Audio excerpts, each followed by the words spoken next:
Bienvenue dans PEPS, le podcast pour les entrepreneurs en quête de santé naturelle. Je suis Nathalie, praticienne en Ayurveda et moi-même entrepreneur et j'accompagne d'autres entrepreneurs à améliorer leur santé, à améliorer leur bien-être pour se sentir mieux dans leur vie professionnelle et aussi dans leur équilibre personnel.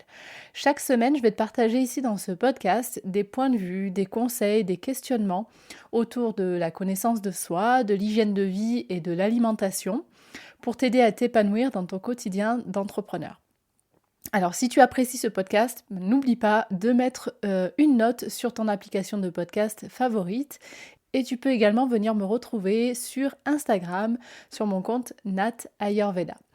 Allez, tout de suite, place à l'épisode du jour. Hello chers entrepreneurs, je suis ravie de vous retrouver pour ce nouvel épisode de PEPS dans lequel on va parler d'alimentation ayurvédique cette fois-ci et on va voir si tu as tendance à manger trop ou pas assez et quelles sont les conséquences peut-être sur ta santé, sur ton énergie en tant qu'entrepreneur. Avant de démarrer ce sujet-là, je voudrais juste te rappeler que en ce moment, les portes du programme PEPS sont ouvertes, que tu peux te joindre à ce petit groupe d'entrepreneurs que j'accompagne pendant une durée de 3 mois sur la santé naturelle, sur retrouver son énergie, retrouver son harmonie personnelle et mettre cette énergie au service de notre entreprise. Donc si tu as besoin que je t'accompagne, eh bien tu n'as qu'à m'envoyer un petit message pour me le dire, venir échanger avec moi, venir parler des possibilités que tu as au sein du programme PEPS et puis on va programmer ensemble et je te mets le lien dans la description de cet épisode pour programmer ta première séance de coaching qui est offerte et dans cette séance-là, je t'explique tout sur le programme PEPS et ce que ça va pouvoir t'apporter si tu es entrepreneur. Donc, démarrons tout de suite sur est-ce que tu manges trop ou pas assez ? Est-ce que déjà tu t'es déjà posé la question de savoir si en fait ton alimentation, quelle que soit la qualité de l'alimentation et quel que soit ce que tu mets dans ton assiette, est-ce que tu t'es déjà posé cette question de la quantité ? C'est une question que beaucoup de personnes me reviennent avec cette question-là en me disant mais j'ai l'impression que je ne fais que manger ou bien j'ai l'impression que je ne mange pas assez, on va en parler aujourd'hui. De manière générale d'abord, pourquoi est-ce qu'on parle de ce sujet-là ? Alors l'alimentation, évidemment, ça a des conséquences sur notre santé et sur notre énergie. Et quand tu es entrepreneur, tu sais que tu as besoin vraiment de cette énergie, tu as besoin de prendre soin de ta santé, parce que dans le cas contraire, si tu n'as pas suffisamment d'énergie, tu ne peux pas te mettre correctement au service de tes projets. Donc c'est très important d'avoir une alimentation qui est adaptée pour toi. Je dis bien adaptée pour toi. Dans l'Ayurveda, on considère qu'il n'y a pas forcément une alimentation qui est bonne pour tout le monde, mais vraiment une alimentation qui est adaptée pour toi. Et quand je dis adaptée pour toi, c'est en termes de ton profil ayurvédique, par rapport à ta constitution, éventuellement ton déséquilibre. Si tu n'as pas encore fait le test, je t'invite à aller dans le lien en dessous de l'épisode là pour le quiz de profil ayurvédique et tu vas pouvoir déterminer ton profil. Ça t'aidera sûrement à mieux comprendre. Et puis avec le résultat du test, je te donne aussi des recommandations en termes d'alimentation. Donc tu vas pouvoir aller plus loin par rapport à l'épisode d'aujourd'hui. Mais de manière générale, en Ayurveda, donc, on considère qu'il n'y a pas une alimentation bonne pour tout le monde, mais une alimentation qui est bonne pour toi au moment où tu consommes l'aliment en question. Donc, ça veut dire qu'il faut tenir compte de plusieurs paramètres, dont donc, ta constitution, ton déséquilibre éventuel, la saison, ton environnement, l'état mental dans lequel tu consommes tes aliments, etc. Donc là, une alimentation adaptée, ça regroupe plein de facteurs en fait qui tiennent compte d'éléments internes et d'éléments externes. Et donc lorsque tu as une alimentation adaptée, tu vas voir tous tes tissus puisque je vais pas en parler aujourd'hui, je vais pas rentrer dans le détail aujourd'hui, mais l'idée en fait de ce qu'on voit dans le fonctionnement du corps en Ayurveda, c'est qu'en fait la digestion vient nourrir les premiers tissus qui sont le sang, la lymphe, et puis ensuite tous les autres tissus du corps vont être nourris successivement par le produit de la digestion, et on arrive au final au système immunitaire, qui est en fait ce qui te garantit une bonne santé de manière générale. Donc si tu as une alimentation adaptée pour toi dans le contexte dans lequel tu es à l'instant T, ça te permet d'avoir une bonne immunité et une énergie haute. Dans le cas contraire, si ton alimentation n'est pas adaptée, qu'est-ce que ça peut avoir comme conséquence ? La plupart du temps, et en tout cas en premier, et dans ce qu'on observe en Ayurveda, dans la génération des maladies, la première chose qui apparaît, ce sont les troubles digestifs. Donc ça peut être mineur au départ, comme des gaz, des ballonnements, des diarrhées légères, éventuellement des douleurs. Et en fait, ça, ce sont des choses qui, lorsque tu es entrepreneur et que tu dois mener des projets, être en contact avec des clients, être en contact avec des partenaires ou encore des employés, tout ça, ce sont des choses qui peuvent être extrêmement gênantes en fait dans ton quotidien. Donc c'est pas quelque chose à prendre à la légère. Les troubles digestifs, c'est vraiment important parce qu'en plus, c'est le premier signe que potentiellement d'autres symptômes, éventuellement des maladies, peuvent se développer. Donc, c'est vraiment pas à prendre à la légère. D'autres conséquences d'une alimentation non adaptée, il peut y avoir de la prise de poids, des problèmes de peau, des troubles du sommeil, de la fatigue, un manque de concentration, une perte d'énergie, etc. Donc, peut-être même tous ces facteurs ensemble. Donc, à partir de là, si tu constates un ou plusieurs de ces facteurs-là, ça veut dire que forcément, à un endroit, à un moment donné, ton alimentation n'est pas ou n'a pas été adaptée pour toi, dans ton contexte et selon ton profil. Donc, une alimentation adaptée, comme je te disais tout à l'heure, c'est un ensemble de plusieurs facteurs, d'ailleurs sur lesquels je t'accompagne au sein du programme PEPS pour mettre tout ça en place de manière progressive, parce qu'évidemment, selon ton contexte, tu peux pas toujours avoir une alimentation entre guillemets parfaite.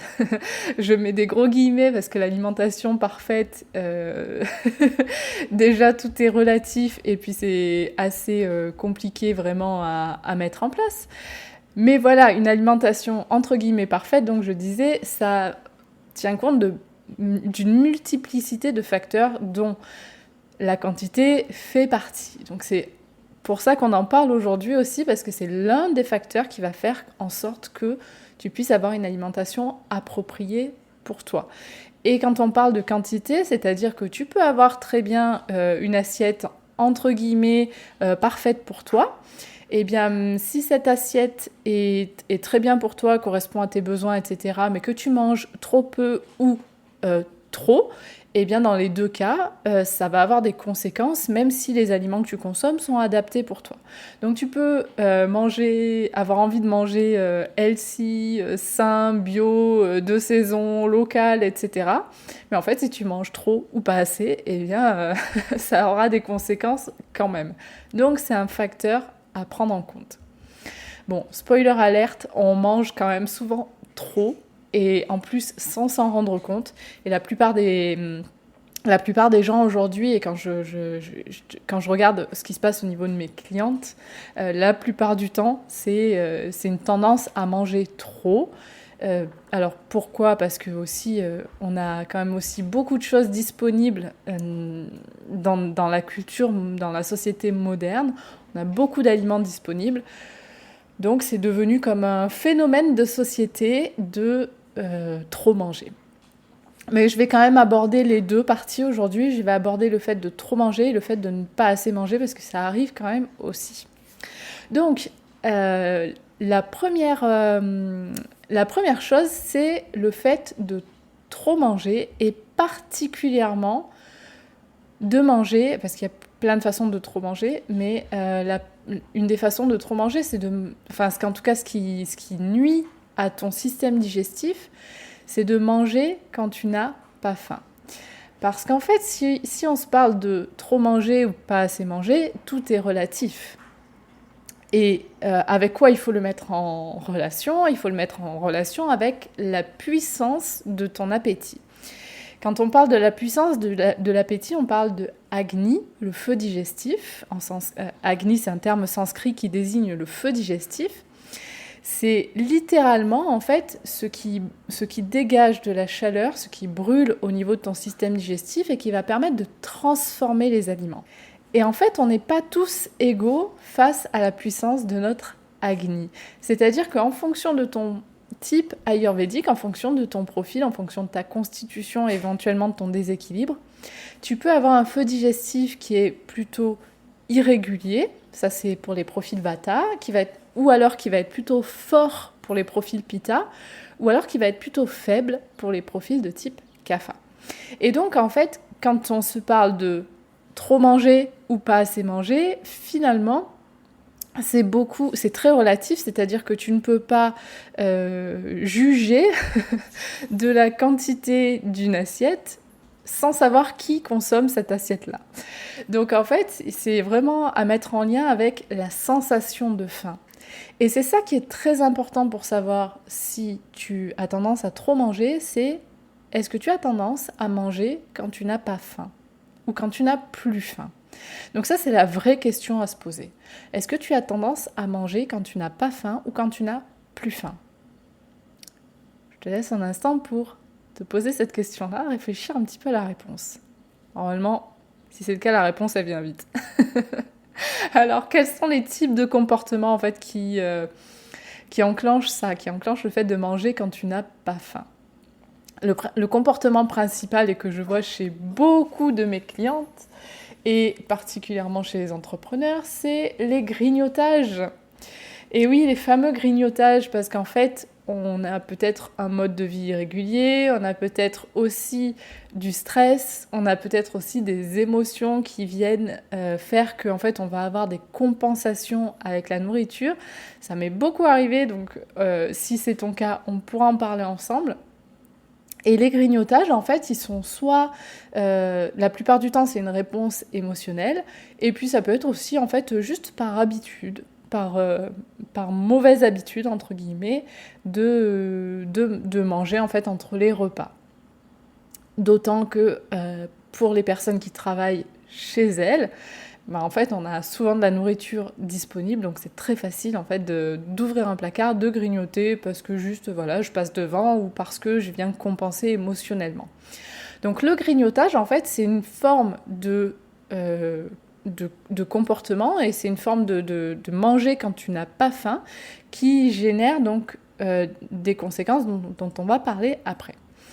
Deuxième type de comportement qui montre que tu manges quand tu n'as pas faim, c'est en fait de vouloir finir ton assiette alors que tu n'as plus faim.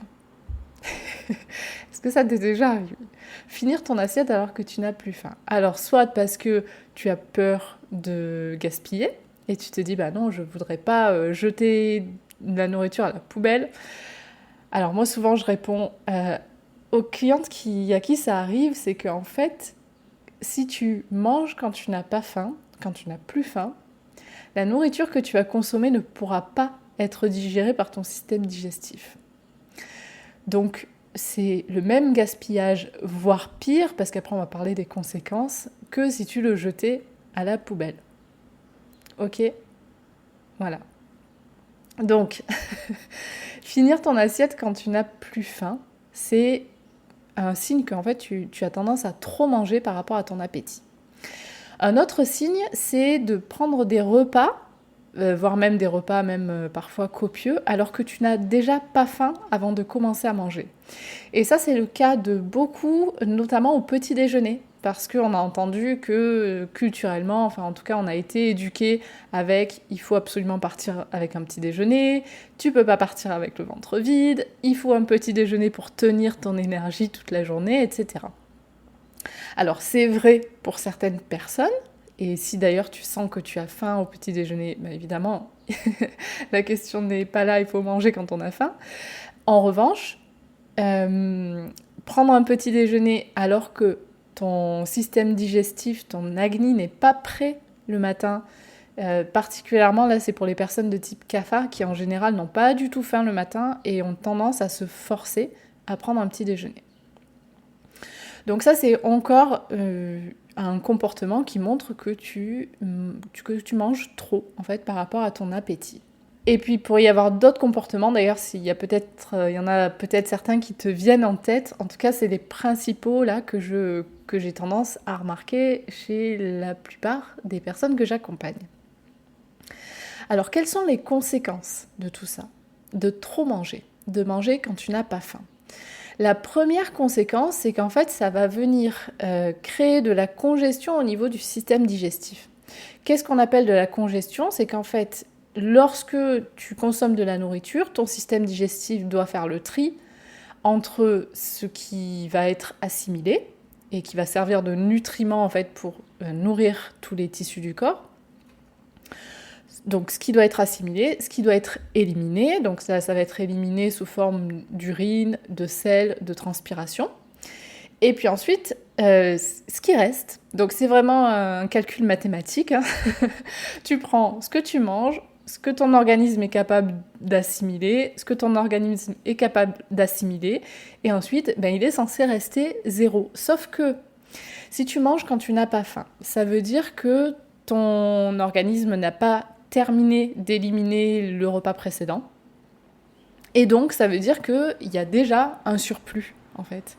Il y a déjà un surplus, et donc, si tu manges alors que tu n'as pas faim, tu viens rajouter du travail à ton système digestif qui, lui, n'est pas encore prêt, en fait, à recevoir de la nourriture. Donc ça crée de la congestion, c'est-à-dire que ça vient en fait créer une accumulation de matière à digérer pour ton organisme. Et si ton feu digestif n'a pas la capacité à ce moment-là de digérer cette nourriture, eh bien ça va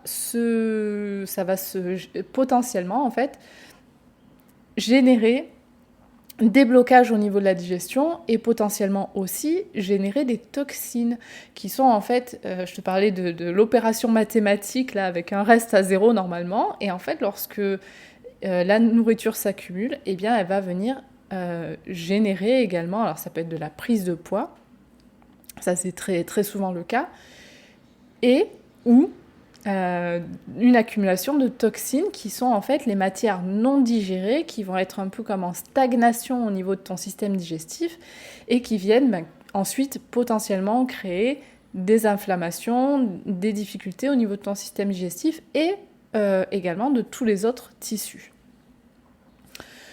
Une autre conséquence, c'est que ça vient petit à petit épuiser ton feu digestif. Parce qu'en fait, si tu manges quand tu n'as pas faim, ton système digestif, il est un peu comme tout le temps en train d'essayer de brûler de la nourriture et d'essayer de transformer cette nourriture en nutriments. Et si tu rajoutes sans arrêt de la nourriture sur un travail qui n'est déjà pas terminé, tu sais, c'est un peu comme quand toi, tu n'as déjà pas fini ta to-do list et qu'en fait, il t'en rajoute et il t'en rajoute et il t'en rajoute. Et en fait, ça crée un épuisement, une espèce de burn-out, si je puis dire, du système digestif, qui a sans arrêt du boulot à effectuer et qui n'arrive pas à se reposer. Donc, si tu es entrepreneur, ce podcast s'adresse à toi, et donc tu peux comprendre ce qu'est en train de vivre ton système digestif quand tu vois l'épuisement que ça peut générer quand tu as une to-do list qui ne s'arrête jamais. Donc en fait, ça génère énormément de fatigue au niveau de ton système digestif, et du coup, ça génère aussi de la fatigue pour toi, en fait, de manière générale, au niveau de ton corps. Au niveau de ton corps physique, mais aussi au niveau de ton mental. Et c'est ce qui peut aussi faire que tu te sens fatiguée après les repas, que tu te sens lourde physiquement, mais aussi que tu te sens peut-être léthargique, lourde au niveau mental. Et donc ça peut être vraiment une des conséquences d'un excès de nourriture.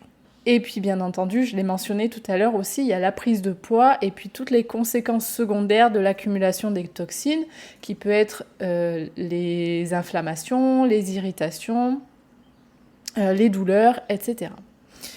Donc, comment faire si tu te rends compte que tu manges trop et que tu as tendance à manger quand tu n'as pas faim ? Alors, il y a un outil magique que j'adore faire expérimenter à mes clientes. Et ça, c'est vraiment quand il y a cette prise de conscience-là, ça peut générer des changements de comportement absolument merveilleux. Donc, la première chose que je t'invite à essayer, c'est à la fin de ton repas, pendant ton repas d'ailleurs, alors l'idée c'est quand même de toujours manger le plus possible en conscience, mais là vraiment d'être dans l'observation, pas dans le jugement, mais dans l'observation du petit rot qui intervient pendant le repas. Alors si tu as tendance à manger trop, du coup il peut intervenir assez tôt dans le repas. Et en fait, ce petit rot, c'est pas quelque chose forcément qui est très remarquable en fait, ou qui est très bruyant ou quelque chose comme ça. C'est pour ça que si tu as depuis longtemps l'habitude de trop manger, l'observation peut prendre vraiment longtemps. Et si tu as aussi des freins culturels par rapport au fait de rôter, eh bien, c'est quelque chose que tu as peut-être programmé de réfréner, en fait, de l'empêcher, ce petit rot. Mais c'est un mécanisme obligatoire, en fait. Donc, il y est forcément, même si tu as l'habitude de le réprimer. Donc, je t'invite vraiment, sur tes prochains repas, à observer la présence de ce petit rot, qui est en fait juste une bulle d'air qui se dégage de l'estomac lorsque la proportion entre le solide, le liquide et l'air est adéquate pour ton estomac. Ben, du coup, il y a une petite bulle qui se forme et qui remonte et qui va créer soit comme une sensation d'une petite remontée, ça peut être juste ça, une sensation d'un peu d'air qui remonte, ou ça peut être un rot si c'est quelque chose que tu as l'habitude. Donc, lorsque cette bulle d'air se crée et que ce petit rot apparaît, eh bien c'est le signe que tu as assez mangé. Donc, c'est magique quand même. Les choses sont bien faites. Donc, je t'invite lors de tes prochains repas, à observer ce petit rot, la présence de ce rot, et à trouver de la satisfaction à ce moment-là, parce qu'en fait, là, ton corps te dit « Ok, merci, tu m'as donné ce dont j'avais besoin en termes de quantité, tu peux arrêter de manger maintenant. » Tu risques d'être très surprise, parce qu'en fait, comme on a souvent l'habitude de manger beaucoup trop, et si tu as l'habitude de manger, de continuer tes repas alors que tu n'as plus faim, ben là tu vas certainement te dire waouh, en fait il reste X quantité dans mon assiette et j'étais prête à manger ça. Donc la quantité X que tu vois dans ton assiette une fois que le rot apparaît, c'est ce qui est en trop. Voilà. Donc, bien entendu, et j'en ai pas parlé, la question principale aussi à se poser avant même de commencer ton repas, c'est est-ce que j'ai faim avant de commencer le repas ? Parce que si tu manges déjà, alors surtout dans les cas des grignotages, si tu commences déjà à manger alors que tu n'as déjà pas faim, évidemment le rot sera d'autant plus difficile en fait à observer. Autre recommandation, si tu as remarqué que tu as tendance à trop manger, et puis là je viens de parler de prendre conscience de la sensation de faim avant de commencer à manger, c'est de te demander du coup, alors particulièrement pour le petit déjeuner et pour les personnes de type CAFA, est-ce que j'ai faim avant de commencer mon repas ? Donc, là c'est pareil, pose-toi la question, je te laisse observer les résultats, et donc si tu remarques que tu n'as pas faim avant ton repas, et particulièrement au petit déjeuner, peut-être qu'il va falloir adapter les choses, adapter ta nutrition pour avoir seulement les repas dont tu as besoin et pas plus. Ok, donc ça c'est les bases. Est-ce que j'ai faim avant de commencer à manger, et comment est-ce que je sais que je dois m'arrêter de manger ? Ensuite, j'avais envie de te donner 2-3 petites astuces complémentaires. La première, c'est évidemment d'éviter les grignotages. Alors c'est facile à dire, pas forcément facile à faire. Et dans les grignotages, la plupart du temps, pas dans tous les cas, mais en tout cas dans la majorité des cas que j'ai pu constater chez mes clientes, le grignotage provient à une source émotionnelle. Donc là, la question à se poser, c'est finalement, lorsque je m'apprête à grignoter, à manger en dehors des repas et alors que je n'ai pas faim, la question à se poser, c'est quel est le besoin que je suis en train d'essayer de combler ?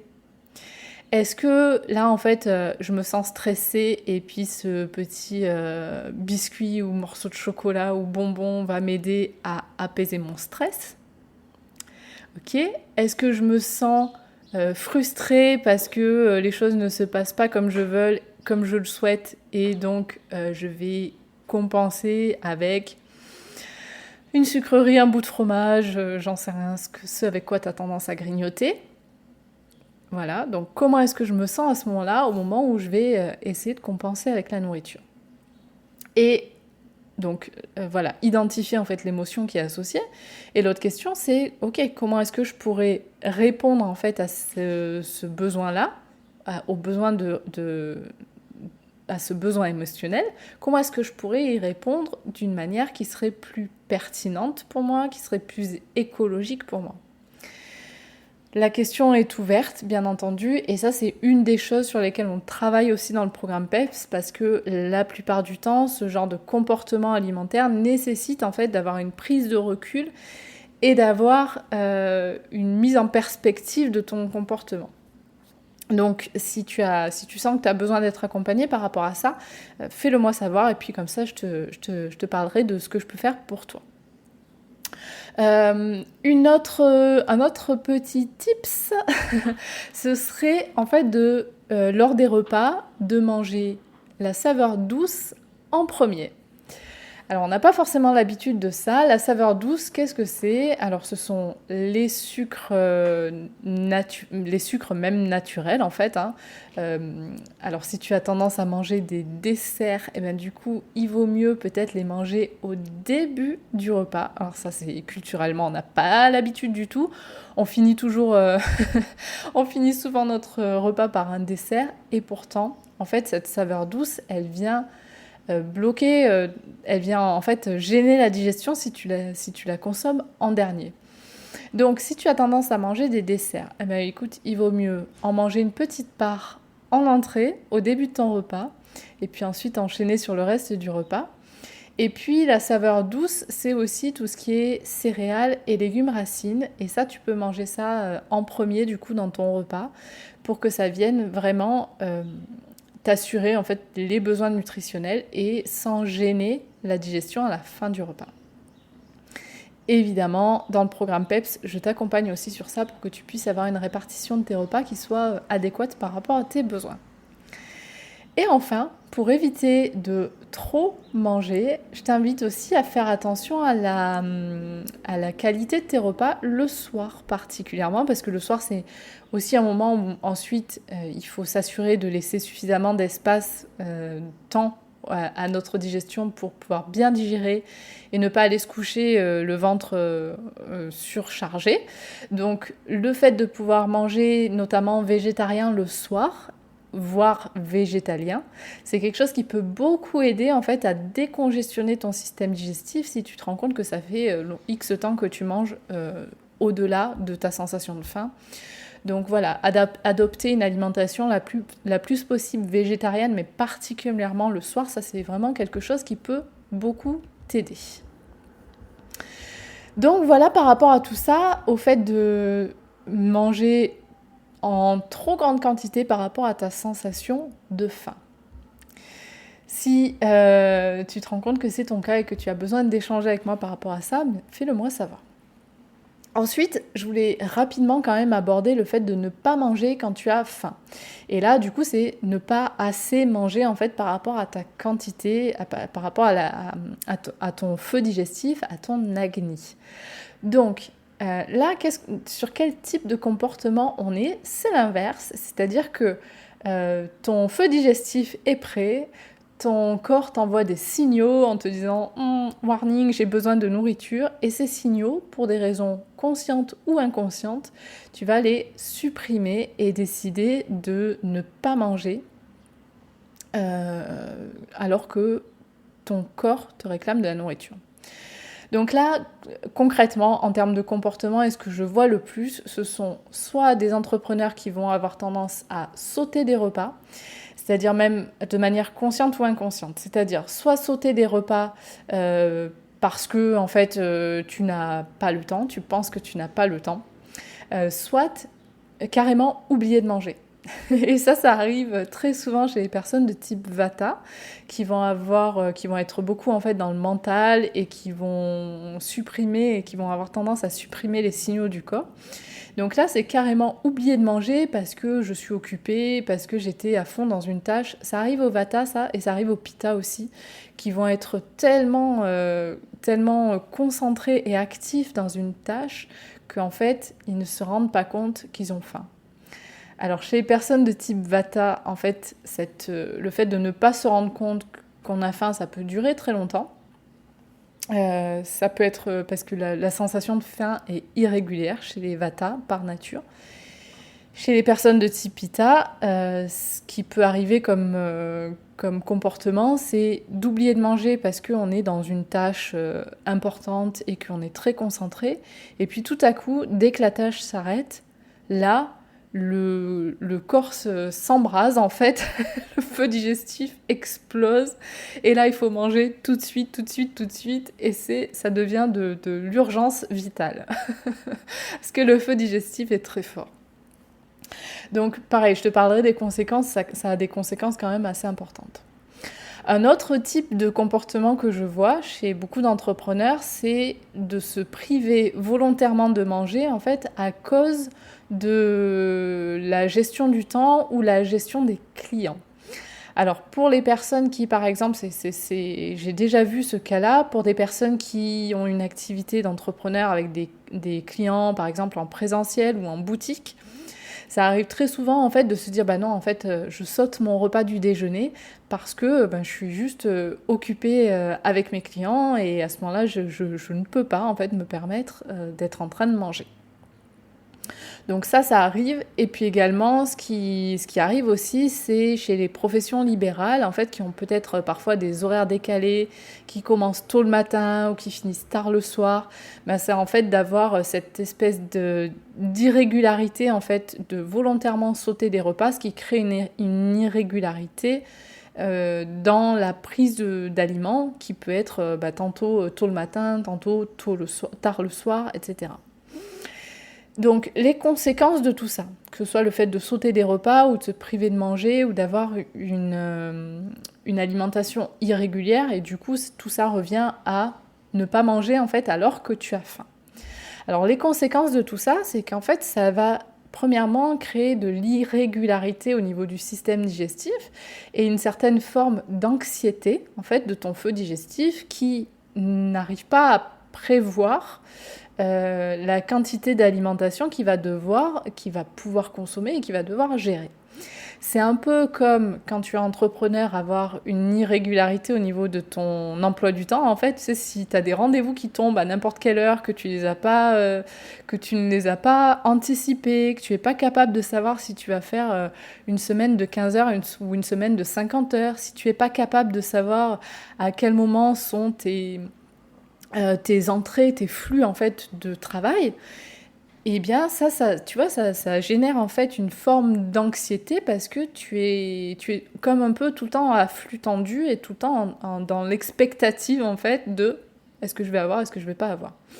Et donc ton feu digestif il fonctionne de la même manière, c'est-à-dire que lui si les choses sont régulières, ton système digestif connaît le moment où il va recevoir de la nourriture, il anticipe, il dit « Ok, je suis prêt, on y va, je peux me mettre à bosser, envoie-moi X quantité et c'est ok, ça va être bon pour moi. » Sauf que quand les repas sont irréguliers, ton feu digestif il est complètement perturbé.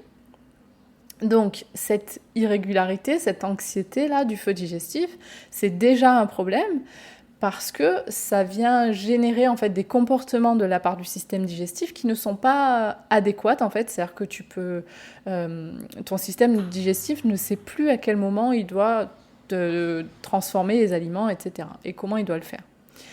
Donc à terme, ça crée des difficultés parce que ça va empêcher ton système digestif de correctement nourrir les différents tissus et donc d'aboutir à un système immunitaire et à une énergie adéquate. Un autre problème, c'est qu'en fait, ça peut générer des dépenses d'énergie de la part de ton système digestif qui sont inadéquates, inappropriées. C'est-à-dire que si tu t'empêches de manger quand tu as faim, le problème, c'est que ton système digestif, lui, il est prêt à bosser. Et là, au moment où ton système digestif est prêt à bosser, tu lui dis « Bah non, écoute, là, je te donnerai à manger plus tard. » Et en fait, plus tard, bah lui, il s'est mis en pause. Et du coup, au moment où tu vas manger, lorsque ton système digestif n'est plus prêt à travailler, bah du coup, ça va lui demander de relancer énormément d'énergie. Et donc, ça va générer une dépense d'énergie importante à ce moment-là pour ton système digestif, à un moment où il n'est pas prêt à fonctionner.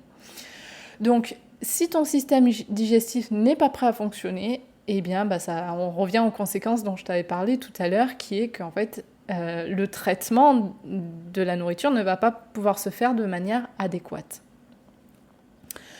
Si ton système digestif a un fonctionnement d'énergie qui est inadéquat, alors ça va avoir aussi des conséquences sur ton énergie à toi. C'est pour ça qu'en fait, tu peux te retrouver avec des pics d'énergie haute ou d'énergie basse qui peuvent être importants. Particulièrement si tu as une alimentation irrégulière, tu peux avoir des pics à la hausse, des pics à la baisse, parce que ton système digestif, lui, a les mêmes pics en fait. Et donc ça génère la même chose chez toi. Une autre conséquence, ça peut être la prise de poids ou la perte de poids, particulièrement si le décalage des repas est important et s'il est régulier. Alors particulièrement en prise de poids, si par exemple tu as un décalage des repas qui se fait le soir et que du coup tu zappes des repas dans la journée pour finalement manger tard le soir et que ton système digestif n'a pas le temps d'assimiler correctement la nourriture, eh bien ça va se transformer en surplus dont je te parlais tout à l'heure, et ça va générer de la prise de poids. Et puis pour les personnes notamment de type Vata, ça arrive souvent, c'est de la perte de poids parce que ton système digestif n'est pas nourri correctement en fait, parce que tes tissus ne sont pas nourris correctement, et notamment un tissu qui est le tissu graisseux, la graisse, le tissu adipeux, qui par voie de conséquence, si ton système digestif ne reçoit pas la quantité de nourriture adéquate, ça ne va pas pouvoir nourrir tous tes tissus de manière adéquate non plus.